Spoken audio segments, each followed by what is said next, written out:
네, 드디어 오늘로써 데살로니가 전서 강의를 이제 끝맺음 합니다. 마무리하게 됩니다. 보니까 오늘이 그 15번째 설교더라고요. 데살로니가 전서는 5장인데요. 어떻게 하다 보니까 15편의 설교까지 이렇게 됐습니다. 다음에는 10편 강의를 한번 해보려고 합니다. 한 5년은 할 수 있을 것 같은데요. 사실 그렇습니다. 하나님의 말씀이라는 것이요, 여러분 아시다시피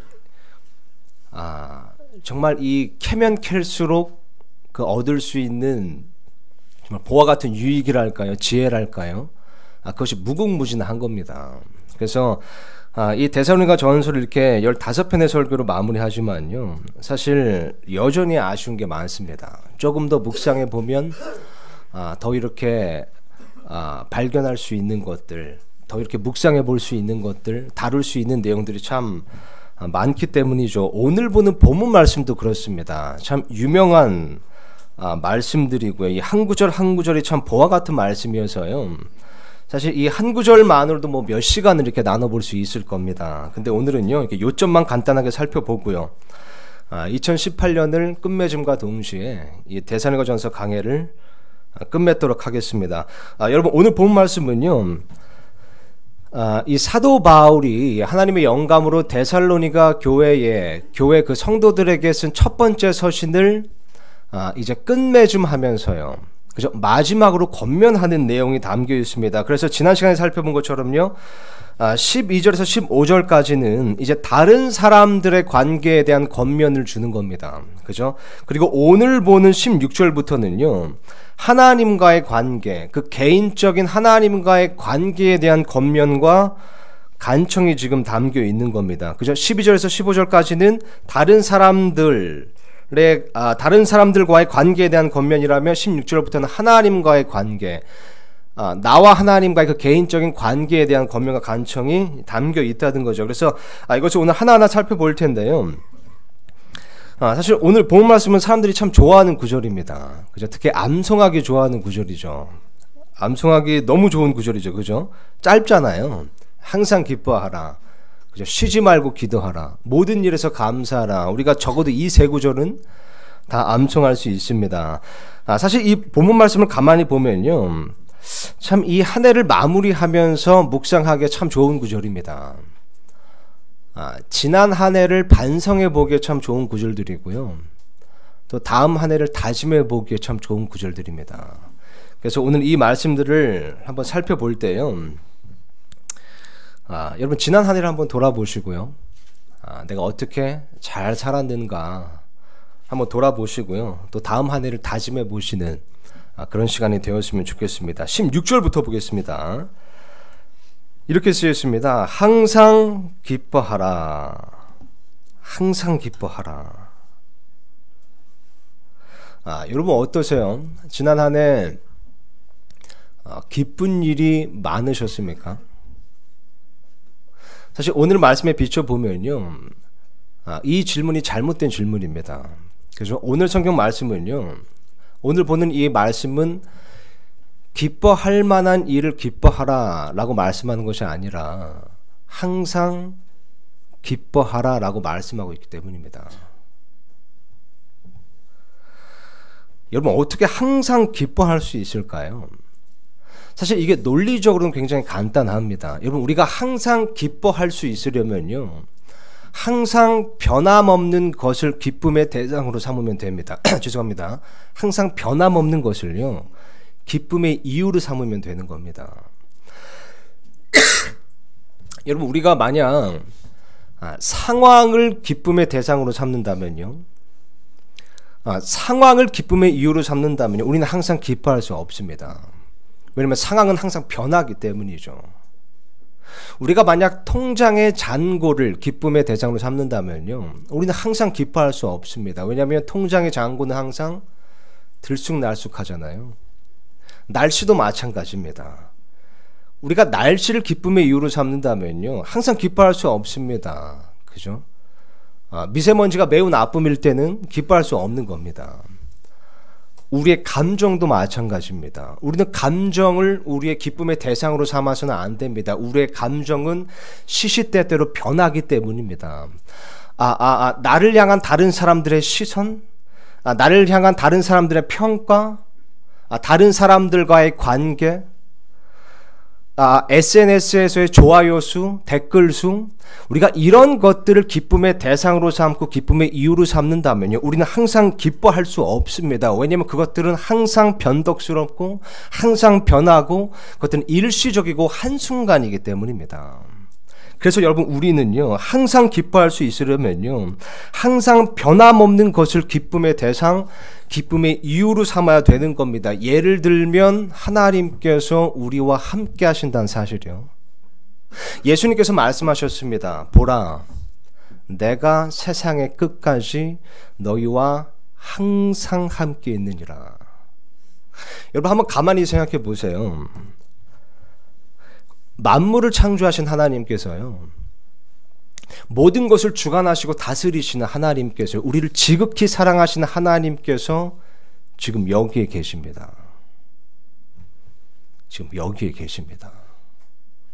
나와 항상 함께 계시는 겁니다. 내가 어느 곳에 있든지 어느 상황 속에 있든지 항상 내 곁에 가까이 계시는 겁니다. 심지어 내 안에 사시는 겁니다.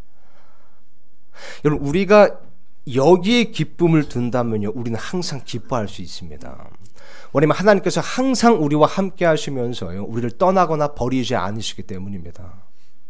그리고 그분께서는 어제나 오늘이나 항상 동일하셔서 변덕을 부리시거나 그분의 약속을 저버리지 않으시기 때문입니다. 그래서 빌립보서 말씀에 보면요, 이 사도 바울이 빌립보 교회 성도들에게 이 똑같은 권면을 합니다. 항상 기뻐하라. 그러면서 여기서는 기쁨의 대상을 이렇게 얘기하고 있습니다. 빌립보서 4장 4절 보니까 이렇게 쓰여 있습니다. 항상 주를 기뻐하라. 내가 다시 말하노니 기뻐하라. 그죠? 항상 변함없는 주를 기뻐하라는 겁니다. 상황을 기뻐하는 것이 아니라요. 어떤 기쁜 일을 기뻐하는 것이 아니라요. 어떤 우리의 풍족함을 기뻐하는 것이 아니라, 그죠? 주를 기뻐하라는 겁니다. 그래서 사도 바울은요, 또한 고린도 후서 말씀에서요, 이 자신을 소개하면서 이렇게 말했습니다. 우리는 근심하는 자 같으나 항상 기뻐하고. 우리는 근심하는 자 같으나, 왜 근심하는 자 같았을까요? 왜냐면 사도 바울에게는 여러분, 근심과 걱정이 정말 끊이지 않을 것 같은, 걱정과 근심이 정말 넘쳐날 것 같은 그런 상황들이 많았기 때문입니다. 여러분, 사도 바울이 항상 기쁜 일만 있어서 항상 기뻐한 것이 아닙니다. 그죠? 정말 최악의 상황 가운데서도 주님을 생각했을 때 기뻐할 수 있었던 겁니다. 여전히 그분께서 나와 함께 하시니까, 여전히 그분께서 나를 위해 신음하시니까, 여전히 그분께서 모든 것을 다스리시니까, 여전히 그분께서 나를 바라보고 계시니까 내가 여전히 주를 기뻐하리라. 마치 하바국 대언자가 고백한 것처럼요. 그죠? 하바국 말씀이 이렇게 쓰여 있습니다. 3장 17절에서 18절 보니까요, 비록 무화과 나무가 꽃을 피우지 못하고 포도나무에 열매가 없으며 올리브 나무에 수고의 열매가 없고 밭이 먹을 것을 내지 아니하며 우리에서 양떼가 끊어지고 외양간에 소떼가 없을지라도 나는 여전히 주를 기뻐하며 내 구원의 하나님을 기뻐하리로다. 왜냐하면 여전히 하나님께서 함께 하시기 때문입니다. 여러분, 우리가 이것을 항상 상기할 수 있다면요, 우리는 항상 기뻐할 수 있습니다. 그래서 찰스 피니는요, 부흥에 대해서 이렇게 말한 적이 있습니다. 부흥은 하나님의 임재를 새삼 의식하는 데서 시작된다. 부흥은 하나님의 임재를 새삼 의식하는 데서 시작된다. 여러분, 우리가 하나님께서 우리와 항상 함께 하시면 우리가 항상 의식할 수 있다면요, 부흥이 시작될 겁니다. 기쁨의 부흥이 시작될 겁니다. 다윗은요, 시편 말씀을 통해 이렇게 고백했습니다. 하나님의 영감으로 고백한 거죠. 시편 16편 11절 보니까요, 주께서 생명의 행로를 내게 보이시리니 주 앞에는 충만한 기쁨이 있고 주의 오른쪽에는 영원토록 즐거움이 있나이다. 그죠? 여러분, 하나님의 임재가 여러분의 삶에 가득할 때 그때 기쁨의 부흥이 일어납니다. 여러분, 2019년에는요 우리 모두에게 이런 기쁨이 충만하기를 간절히 소망합니다. 그러면 우리가 항상 그 사실을 의식해야 됩니다. 항상 의식해야 됩니다. 항상 하나님께서 여전히 우리와 함께 하신다는 거예요. 내 곁에 가까이 계신다는 거, 언제든지 어디서나 항상 가까이 계신다는 것, 그것을 의식할 때 부흥이 일어날 겁니다. 다음 구절 보겠습니다. 이렇게 쓰여 있네요. 쉬지 말고 기도하라. 쉬지 말고 기도하라. 여러분, 이 말씀을 어떻게 해석하세요? 쉬지 말고 기도하라. 저의 외숙모 중에 한 분은요, 이 말씀을 좀 오해하셔가지고요, 정말 멈추지 않고 기도하시려고 이 주여라는 말을 정말 입에 달고 사시는 분이 계셨습니다. 제가 어렸을 때 이 조부모님 댁에서 이렇게 지낸 적이 있었는데, 그때 이렇게 이 외숙모와 함께 지낸 적이 있었거든요. 근데 정말 항상 이 주여 이거를 외치세요. 늘 외치세요. 쉬지 않고 외치세요. 그러니까 모든 일에서 주님을 찾는 겁니다. 심지어 드라마를 보실 때도요.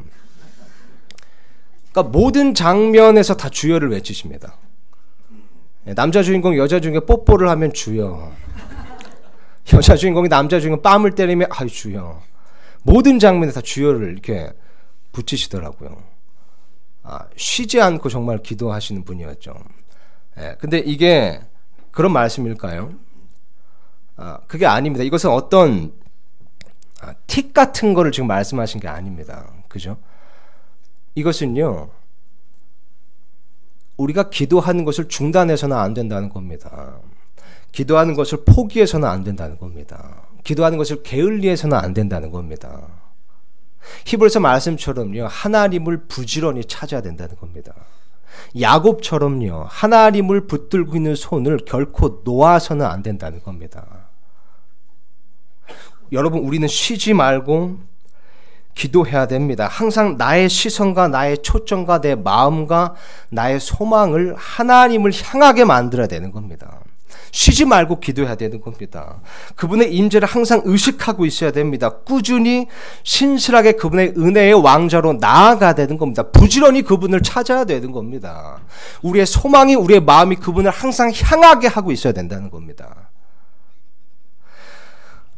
여러분, 이것을 어떤 것에 비유하면 좋을까를 좀 이렇게 생각해 봤었는데요. 안타깝게도 핸드폰이 떠오르더라고요. 여러분, 오늘날 우리는요, 정말 쉬지 않고 핸드폰을 합니다.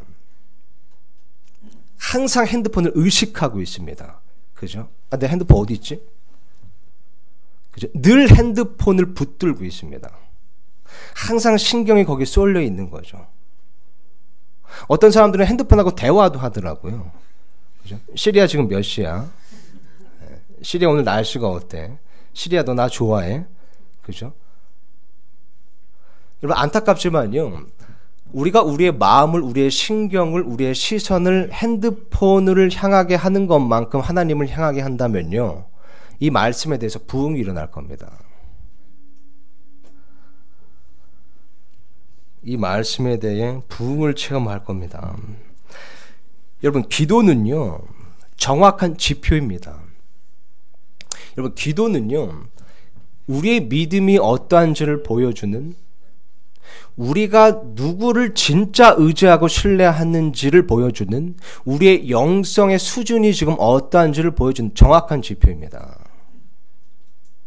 여러분이 뭘 기도하시는지를 보여주시면요, 제가 여러분이 어떤 그리스도인인지를 보여드릴 수 있습니다. 우리의 기도의 골방을 보면요, 우리가 어떤 그리스도인인지를 알 수 있습니다.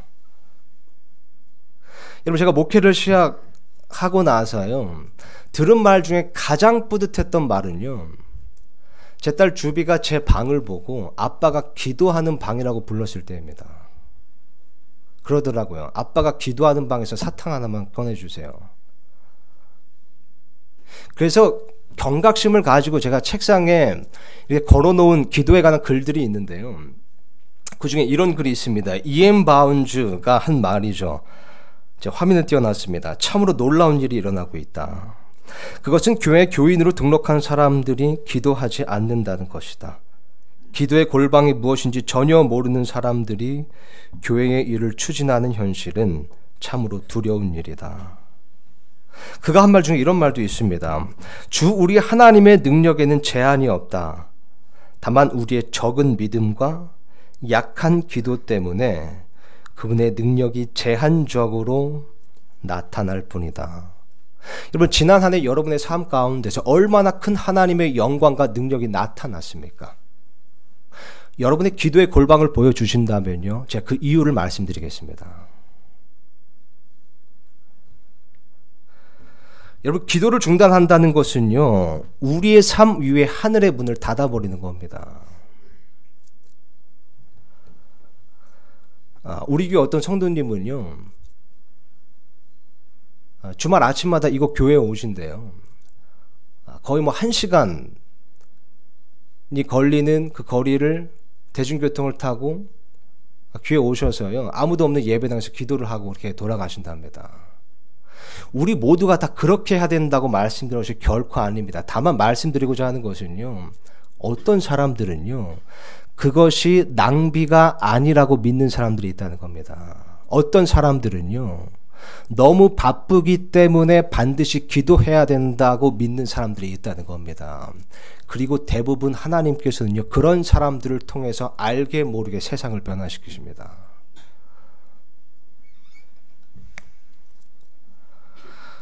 여러분, 제가 언급한 기도의 골방이라는 것은 단지 어떤 물리적인 그런 공간만을 얘기하는 것은 아닙니다. 물론 그런 공간이 있으면 좋긴 하지만요, 이것은 예수님께서 말씀하신 것처럼 우리가 은밀히 하나님께 나아가서 기도하는 것, 이것을 얘기하는 겁니다. 언제가 됐든 어디가 됐든요, 그죠? 우리는 어디서든 언제든 은혜의 왕좌로 나아갈 수 있는 겁니다. 여러분, 이 특권을 꼭 누리시기 바랍니다. 2019년에는요 이 특권을 꼭 누리시기 바랍니다. 기도의 골방을 꼭 만드시기 바랍니다. 로마서 말씀에 이렇게 쓰여 있습니다. 12장 12절이요. 소망 중에 기뻐하고 환난 중에 인내하며 늘 절박하게 기도하고.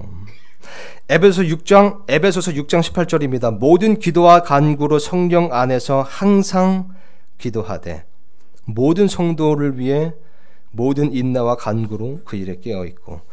골로새서 4장 2절 말씀입니다. 항상 기도하고 기도 중에 감사를 드리며 깨어있으라. 베드로전서 4장 7절입니다. 오직 모든 것의 끝이 가까이 왔으니 그러므로 너희는 정신을 차리고 깨어 기도하라. 다음 구절입니다. 그러면 18절 보니까 이렇게 쓰여 있습니다. 이걸 다 같이 한번 읽어보겠습니다. 18절입니다. 시작.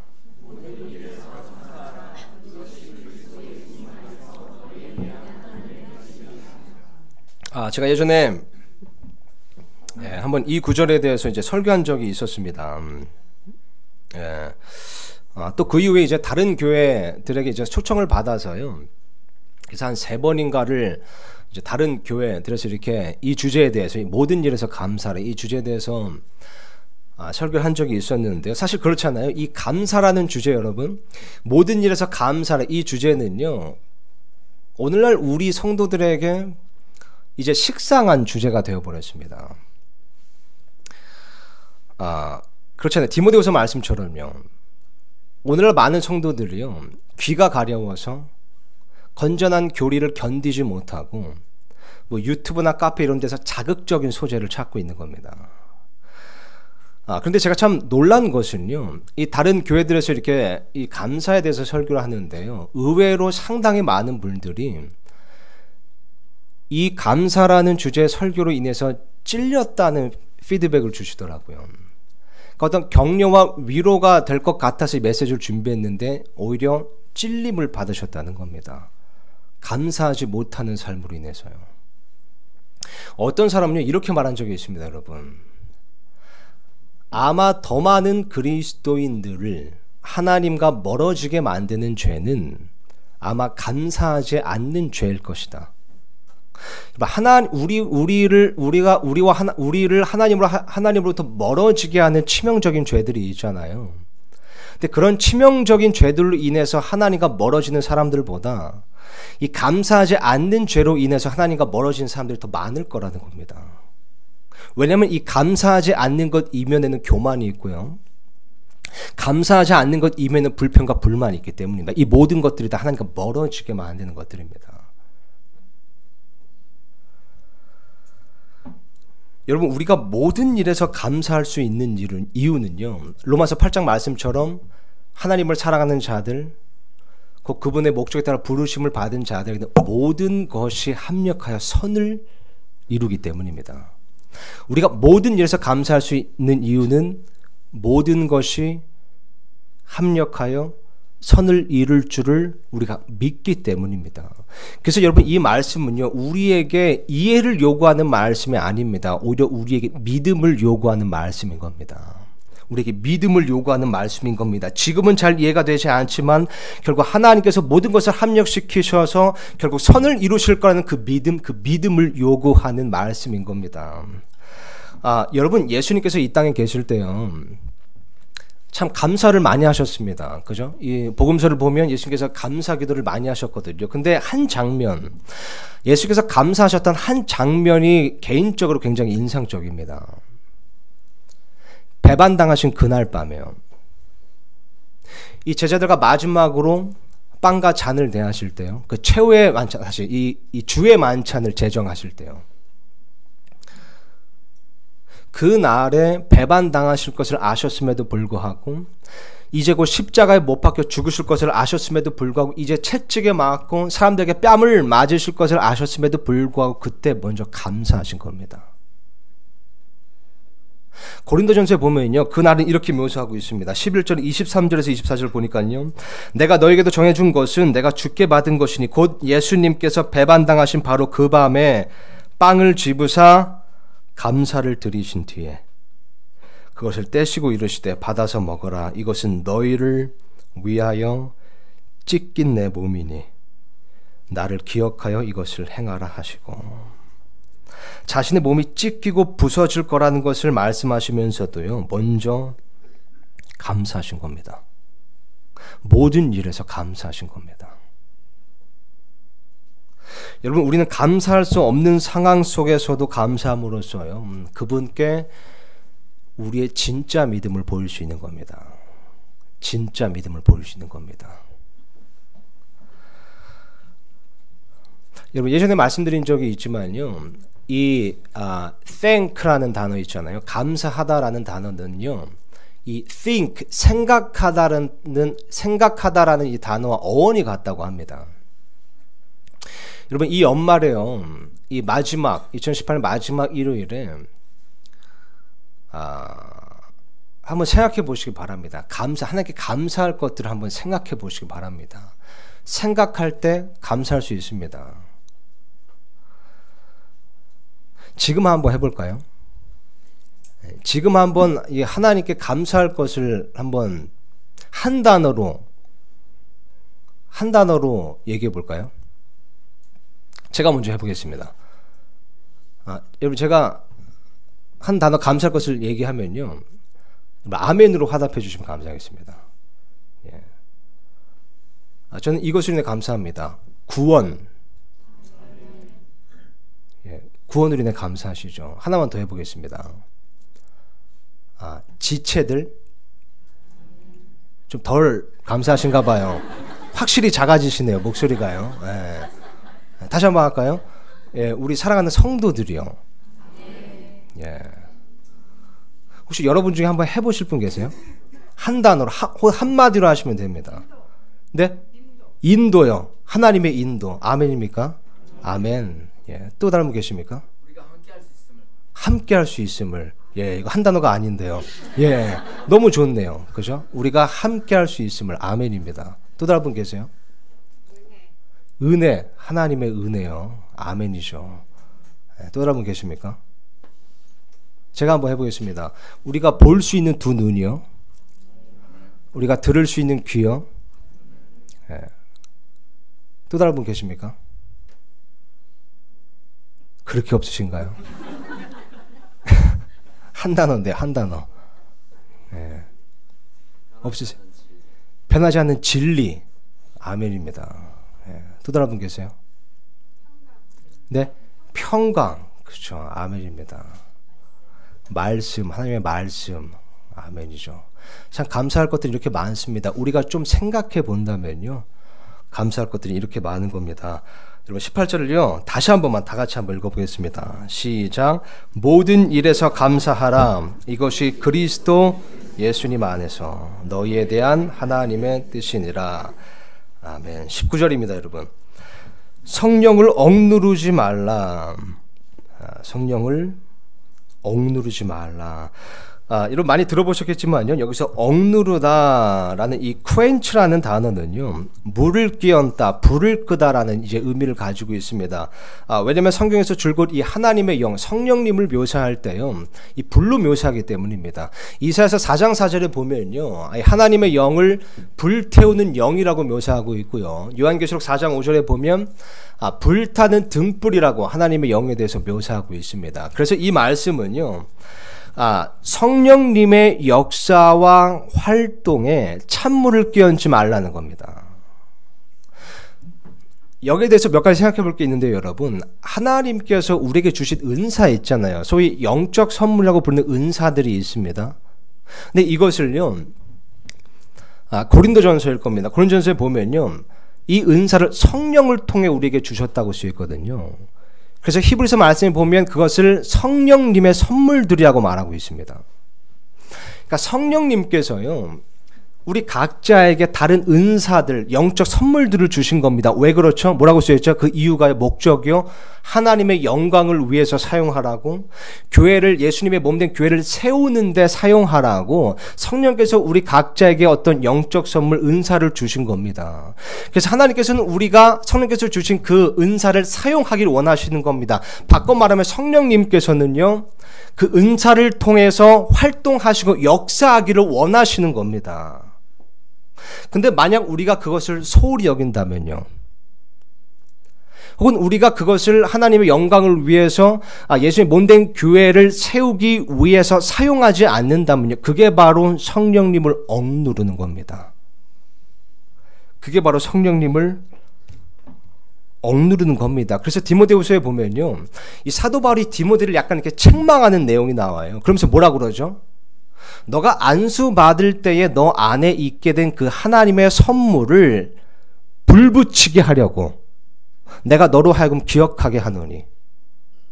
너가 안수 받을 때 너 안에 받은 그 하나님의 선물, 그 영적 선물, 그 은사를 불붙이게 하려고 너로 하여금 기억하게 한다. 여기 쓰인 단어, 불붙이다 쓰인 단어가 stir up입니다. stir up. 그러니까 휘저어서 다시 불붙인다는 얘기입니다. 왜 그렇습니까? 디모데전서에 보면요, 이 디모데가요, 안수 받을 때에 자기 안에 받은 그 하나님의 선물을 소홀히 여겼기 때문입니다. 하나님의 영광과 예수님의 교회를 세우는데 사용하지 않았거든요. 쿠엔치한 겁니다. 성령님의 그 갈망을, 활동을, 역사를 쿠엔치한 겁니다. 그 불을 소멸시킨 겁니다. 그래서 stir up, 다시 불 붙여라 라고 지금 사도 바울이 책망하고 있는 겁니다. 여러분, 우리는요, 하나님의 영광을 위해 교회를 세우라고 주신 그 은사, 여러분의 그 영적 선물을 소홀히 여기셔서는 안 됩니다. stir up해서 다시 불 붙여야 됩니다. 안 그러면 그게 바로 성령님을 억누르는 겁니다. 반대로 여러분, 다른 사람들이 교회 안에서 그렇게 활동하는 것을 우리가 함부로 판단해서도 안 됩니다. 그것이 성경 말씀과 어긋나는 것이 아니라면요. 하나님께서는 여러분, 우리 각자에게 다른 은사를 주셨고요, 어떤 다른 부담과 다른 열정을 주신 겁니다. 그래서 그 사람들이 그런 하나님께 받은, 성령님께 받은 그런 은사에 따라서 열정과 부담에 따라서 그렇게 교회 안에서 활동을 하는 겁니다. 근데 우리가 그것에 대해서 함부로 판단할 수가 없다는 겁니다. 그게 열매가 있는 거다 없는 거다, 소용이 있다 없다, 같아보다 우리가 판단할 수가 없는 겁니다. 그게 어쩌면 또한 성령님을 억누르는 게 될 수가 있습니다. 성경 말씀에 어긋난 것이 아니라면요, 성령님께서는 다양한 사람들을 통해서 다양한 은사들을 통해 다양한 방법으로 역사하시는 겁니다. 제가 한 약 10년 동안 교회 사역을 하면서요, 깨달은 것 중에 하나는 이겁니다. 참 하나님께서 입체적으로 일하시는구나. 참 하나님께서 사람들에게 다양한 은사를 주시고 다양한 열정과 부담을 주시고 그 사람들을 다 이렇게 합력시키셔서 그 모든 일들을 합력시키셔서 참 선을 이루시는구나. 이걸 깨달았습니다. 그래서 사실 제가 한때는요, 이 복음을 전파하는 방법이 있잖아요. 이것에 대해서 좀 함부로 판단하는 그런 게 좀 있었거든요. 그러니까 복음을 전파하면 이런 방법이 최선이지, 혹은 이런 방법으로 복음을 전파해서 어떻게 열매가 있을 수 있겠어? 근데 제가 생각할 때 가장 안 좋은 방법이라고 생각했던 그 방법을 통해서 한 열매가 열리는 걸 봤고요. 그 열매가 지금 대한민국 어느 지방에서 교회를 개척하고 목회를 하고 있습니다. 함부로 판단할 수 없는 겁니다. 우리가 만약 그것을 함부로 판단하고 정죄한다면 우리는 성령님을 억누르고 있는 걸지도 모른다는 겁니다. 또 한 가지 생각해 볼 것은요, 여러분, 성령님께서는 우리 안에 거하십니다. 그죠? 그래서 고린도전서 말씀에 보면 우리를 성령님의 전이라고 부르고 있죠. 성령님께서 우리 안에 거하시면서 여러분, 우리 안에서 좋은 열매와 좋은 변화가 생기도록 그렇게 끊임없이 활동하시고 역사하시고 또 신음하시고 중보하신다고 쓰여 있습니다. 다시 이 갈라디아서 말씀을 보면요, 아시다시피 성령의 열매가 나오는데 이렇게 쓰여 있어요. 5장 22절에서 23절 보니까요, 그러나 성령의 열매는 사랑과 기쁨과 화평과 오래 참음과 부드러움과 선함과 믿음과 온유와 절제니 이 같은 것을 대적할 법이 없느니라. 이게 성령의 열매입니다. 그래서 우리 안에 계신 성령님께서는요, 이런 열매를 우리 안에서 만드시려고 끊임없이 중보하시고 신음하시고 역사하시고 활동하시는 겁니다. 우리가 그것을 인지하든지 못하든지요. 자, 근데 우리가 이런 성령님의 역사에 부합하지 못한다면요, 그게 바로 성령님을 억누르는 겁니다. 뭐라고 쓰였습니까? 성령의 열매는 사랑과, 그죠? 여러분, 성령님께서는 우리 안에서 끊임없이 사랑을 자극하십니다. 그런데 우리가 마음속에 미움을 품는다면요, 그 미움으로 성령님을 억누르는 겁니다. 또 뭐라고 쓰였습니까? 성령님은 우리 안에서 기쁨을 만들어내십니다. 그런데 우리는 걱정과 근심으로 억누르는 겁니다. 우리에게 화평을 도전하십니다. 그런데 우리는 형제간의 불화를 조장합니다. 성령님의 활동은 오래 참음입니다. 그러나 우리는 너무나 쉽게 욱해버리고 포기해버리는 겁니다. 성령님은 부드러움을 외치시지만요, 우리는 무례하고 거만한 겁니다. 악을 사랑하여 선함을 억누르고요, 불신과 의심으로 믿음을 소멸시키는 겁니다. 성령님께서는 온유를 외치시지만 우리는 분노하고 진노하며 판단하고 정죄합니다. 우리에게 절제를 재촉하시지만 우리는 낭비하고 또 낭비하고 선을 넘고 또 선을 넘는 겁니다. 이게 바로 성령님을 억누르는 겁니다. 여러분, 우리는 얼마나 많이 이런 식으로 성령님을 억누르고 있습니까? 혹은 지난 한 해 동안 얼마나 이런 식으로 성령님을 억눌러 오고 있습니까? 다음 해는요, 우리가 좀 스터럽 할 필요가 있습니다. 휘저어서 다시 불 붙일 필요가 있습니다. 성령님을 억누르지 말라. 20절입니다, 여러분. 대언하는 것을 멸시하지 말라. 대언하는 것을 멸시하지 말라. 여러분 아시다시피 이것은 1차적으로 어떤 대언의 은사를 멸시하지 말라는 말씀인 거죠. 왜냐하면 이때 당시 이제 이 신약 성경이 없었고 또 성경 기록이 완성되지 않았기 때문에 하나님께서 이 어떤 사람들에게 대언의 은사를 주셨습니다. 그래서 직통 계시를 통해서 그들이 하나님 말씀을 대신 전하게 하신 거잖아요. 근데 이제 성경 기록이 완성되고 난 다음에 이런 은사가 이제 그친 겁니다. 완전한 하나님 말씀이 우리에게 주어졌기 때문이죠. 그래서 신약 성경 보면요, 이 성경 기록이 완성되니까 이 하나님의 말씀, 이 성경 기록을 대언의 말씀이라고 부르고 있습니다. 여러 곳에서요. 이 성경 기록을요, 대언의 말씀이라고 부르는 겁니다. 그래서 여러분, 오늘날 이 어떤 설교자가요, 이 하나님의 말씀과 그 진리를 온전히 선포하면요, 그것은 대언의 말씀을 선포하게 되는 겁니다. 제가 누누이 말씀드리지만요, 설교자가 하는 말이 다 하나님의 말씀이 아닙니다. 그죠? 설교자가 선포하는 그 하나님의 말씀이 하나님의 말씀인 거죠. 그 대언의 말씀이 하나님의 말씀인 겁니다. 그리고 그 설교를 통해서 이제 하나님께서 각자의 마음에 조명하시고 역사하는 거죠. 그래서 여러분, 우리는요, 이 대언의 말씀을 선포하는 설교 시간을 또한 멸시해서는 안 됩니다. 그 설교자 때문이 아니라요, 그 말씀 때문에요. 그 대언의 말씀 때문에요. 제가 우리 다음 세대, 우리 젊은 세대를 위해서 기도하면서요, 가장 큰 두려움이 드는 것은요, 우리 젊은 그리스도인들이 점점 더 설교 시간을 물로 보고 있다는 겁니다. 물론 여러분, 설교 시간에 우리가 집중력이 좀 흐트러질 수 있고요, 좋을 수도 있고요, 딴 생각이 들 수도 있습니다. 저도 그럽니다. 근데 제가 예전에 한번 우리 청년들에게 당부한 것처럼요, 이 설교 시간에 의도적으로 이 핸드폰으로 페이스북하고 인스타그램하고 카카오톡하고 핸드폰 게임하고 하는 거예요. 이건 망조입니다. 망조.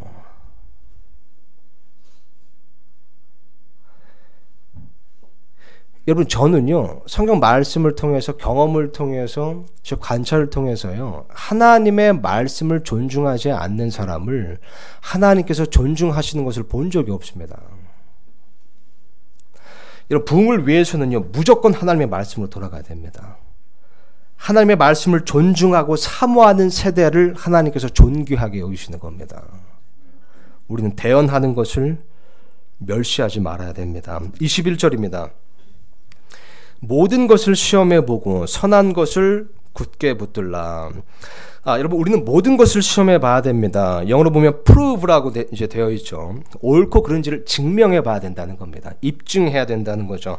그래서 요한일서 4장 1절에 보면 이렇게 쓰여 있습니다. 사랑하는 자들아, 영을 다 믿지 말고 오직 그 영들이 하나님께 속하였는지 그것들을 시험하라.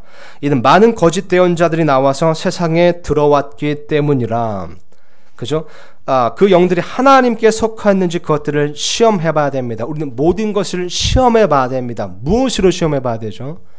하나님의 말씀으로 시험해 봐야 되는 겁니다. 여러분, 누가 뭐라고 하든지 간에요, 하나님의 말씀이 최종 권위이고 절대적인 기준이요 잣대입니다. 하나님의 말씀만이 그렇습니다.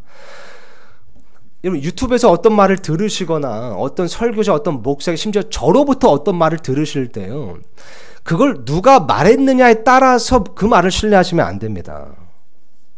어떤 사람이 그 말을 했다고 해서 그 사람으로 인해서 그 말을 신뢰하시면 안 되는 겁니다. 그 말이 하나님의 말씀에 비춰볼 때 참인가 거짓인가, 옳은가 아닌가를 반드시 시험해 봐야 된다는 겁니다. 우리나라 사람들이요, 의외로 굉장히 맹목적인 믿음을 가지고 있습니다. 그 말이 하나님의 말씀에 따라 선한 것인가를 판단하는 것이 아니라 그 말을 한 사람에 따라 선한 것인가를 판단하려고 하는 겁니다. 굉장히 맹목적인 겁니다. 사람은 모두 거짓말쟁이라, 이게 성경 말씀입니다. 오직 하나님만 진실되다 하라, 이게 하나님의 말씀인 겁니다. 그죠? 베레아 성도들처럼요, 그것이 과연 그러한가, 성경 말씀을 통해 시험해 봐야 되는 겁니다. 성경 말씀을 탐구해 봐야 되는 겁니다. 저도 개인적으로 굉장히 존경하고 훌륭하다고 생각하고 또 친하게 지내는 분들이 있습니다. 근데 그분들 말에 다 동의하는 게 아닙니다. 왜냐면 어떤 말들은 성경에 비춰보면요, 안 맞는 거예요. 그런 건 동의할 수가 없는 겁니다. 제 자신도 마찬가지입니다.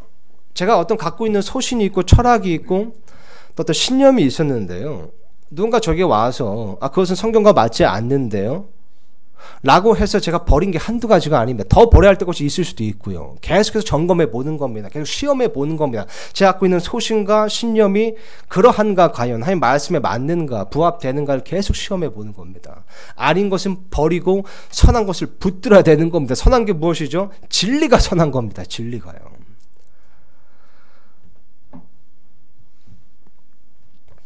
성경 말씀에 비춰보시고요. 그래서 시험해 보시고 선한 것, 그 진리를 하나님의 말씀에 일치하는 것, 그것만을 굳게 붙드시기 바랍니다. 여러분 22절입니다. 악의 모든 모양을 삼가라. 악의 모든 모양, 지금 보니까 appearance라고 되어 있습니다. 그러니까 겉으로 드러나는 외적인 모습을 지금 1차적으로 얘기하는 겁니다. 그래서 악의 모든 모양, 그 겉으로 드러나는 외적인 모습까지 삼가라는 겁니다. 여러분 이것은 우리가 전에도 살펴봤지만요. 이것은 이 고린도전서 말씀처럼요. 무엇이 적법한가 적법하지 않은가만을 따질 것이 아니라 성경 말씀에 비춰봤을 때 그것이 적절한가 적절하지 않은가 또한 고려해야 된다는 것을 보여주는 말씀입니다. 그죠? 악의 모든 모양을 삼가라. 여러분 고사성어 중에요. 과전불남리라는 말이 있습니다. 들어보셨겠지만 오이밭에서는 신을 고쳐 신지 말라는 얘기입니다. 이 과가 오이과 참외과도 있더라고요. 그래서 오이밭, 참외밭에서는 신을 고쳐 신지 말라는 겁니다. 왜 참외밭에서 신을 고쳐 신으면요, 그 참외설이 하는 줄 알고 오해한다는 거죠. 여러분 정말 쉽지 않은 거지만요, 우리가 이 말씀을 지키기 위해서는 세 가지를 반드시 고려해야 됩니다. 우리가 겉으로 보여지는 모습 혹은 행동이요, 우리의 이 겉으로 보여지는 모습과 행동이요, 첫 번째로요, 하나님께서 보실 때 적절한가? 이것을 우리가 고려해 봐야 되고, 두 번째로는요, 내 겉으로 보여지는 이 모습과 행동이 이 구원받은 성도들이 봤을 때 적합한가? 적절한가?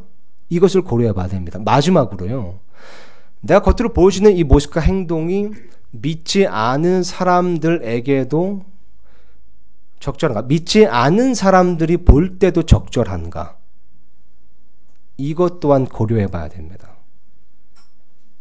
그럴 때 이 말씀에 대해 안전해질 수 있는 겁니다. 여러분 이런 얘기 들어보셨어요? 교회 다니는 사람들이 이러면 안 되지. 교회 다니는 사람이 이래도 돼? 그죠? 우리는 악의 모든 모양을 삼가야 되는 겁니다. 그죠?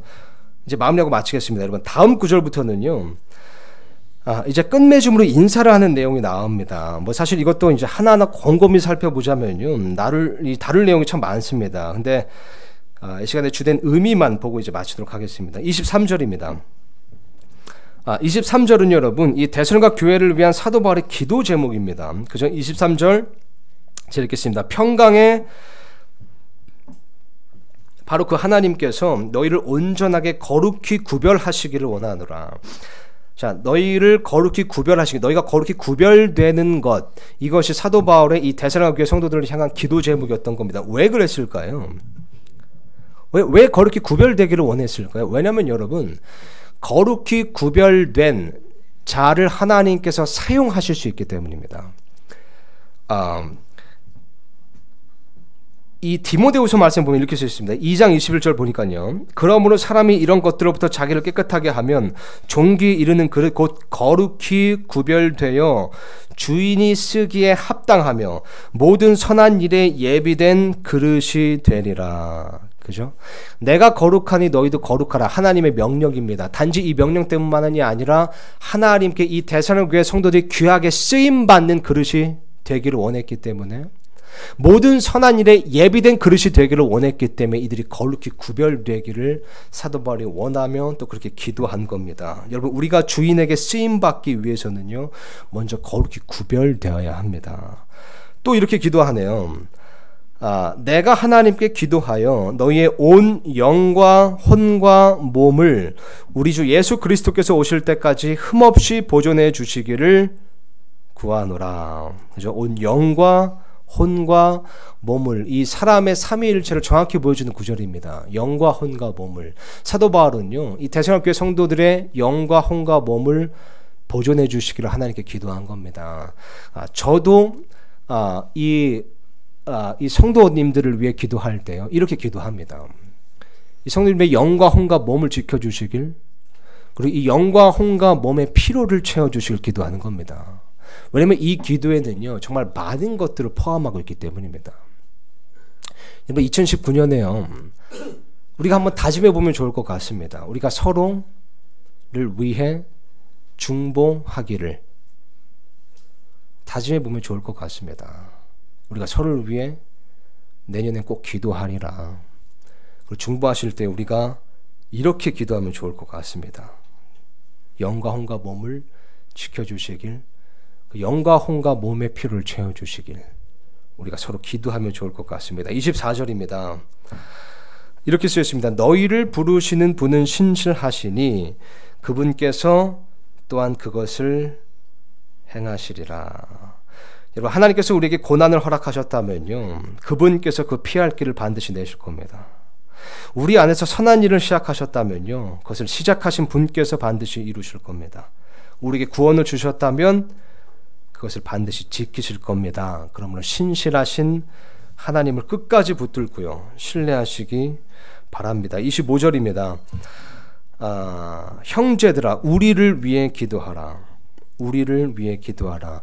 여러분, 사도 바울과 같은 사람도 이 기도가 필요했다면요, 이 저 같은 사역자는 얼마나 더 많이 필요하겠습니까? 여러분, 사역자들을 위해 부디 기도해 주시기 바랍니다. 26절입니다. 거룩한 입맞춤으로 모든 형제들에게 인사하라. 이 베드로는요, 이것을 사랑의 입맞춤이라고 표현했습니다. 우리는 사랑의 입맞춤, 거룩한 입맞춤으로 모든 형제들에게 인사할 수 있어야 됩니다. 모든 형제들과 화평할 수 있어야 되는 겁니다. 27절입니다. 내가 주를 힘입어 너희에게 명하노니 모든 거룩한 형제들에게 이 서신을 읽어주라. 왜 그렇죠? 왜냐하면 이 서신은 하나님의 영감으로 기록된 하나님의 말씀이기 때문입니다. 그죠? 여러분, 하나님의 말씀을 읽는 것은요, 중요한 명령임을 우리는 기억해야 됩니다. 여러분, 내년에는요, 성경 완독, 이걸 다시 한번 도전해 보시기 바랍니다. 최근에 우리 교회 어떤 분께서 이렇게 말씀하시더라고요. 이 하나님의 말씀을 처음부터 끝까지, 이 하나님의 이 구원받은 그리스도인으로서 하나님의 말씀을 처음부터 끝까지 한 번도 읽어보지 못했다는 것은 참으로 창피한 일이다. 이렇게 말씀하시더라고요. 만약 여러분, 제가 제 아내에게 편지를 써서 줬는데요, 제 아내가 그것을 처음부터 끝까지 읽어보는 자꾸 미룬다면요, 마음이 많이 슬플 것 같습니다. 하나님께서 우리에게, 우리 보고 보라고, 읽으라고 우리에게 메시지를 주신 겁니다. 근데 우리가 처음부터 끝까지 그게 하나님께서 뭐라고 우리에게 말씀하시는가, 뭐라고 쓰여 있는가를 읽는 것을 계속 자꾸 미룬다면요, 하나님의 마음을 슬프게 할 것 같습니다. 성경 완독 다시 한번 도전해 보시고요. 근데 제가 그 성경 읽기 스케줄 표를 어디다 두셨어요? 예, 우리 저기 어디요? 뒤에다 두셨답니다. 그래서 성경 읽기 스케줄 표 필요하신 분들은요, 가져가시고요. 제가 저 파일은 교회 홈페이지에 또 올리도록 하겠습니다. 그래서 원하시는 분들이 이렇게 인쇄하셔서 쓰실 수 있도록요. 그죠? 이 서신을 읽어주라. 이 서신을 읽는 것은 참 우리에게 중요한 겁니다. 마지막 구절입니다, 여러분. 28절입니다. 제가 읽겠습니다. 우리 주 예수 그리스도의 은혜가 너희와 함께 있기를 원하노라. 아멘. 우리도요, 이 아멘으로 끝맺음하면 좋을 것 같습니다. 2018년을요, 이 아멘으로 끝맺음하면 좋을 것 같습니다. 제가 선창할 테니까요, 여러분, 아멘으로 화답해 주시면 감사하겠습니다. 여러분, 2019년도에도요, 2019년에도 우리 주 예수 그리스도의 은혜가 지금까지 그래왔던 것처럼요, 우리 모두에게, 그리고 서울침례교회에 언제나 늘 함께 있기를 간절히 소망합니다. 예, 기도하고 마치겠습니다. 피아노가 연주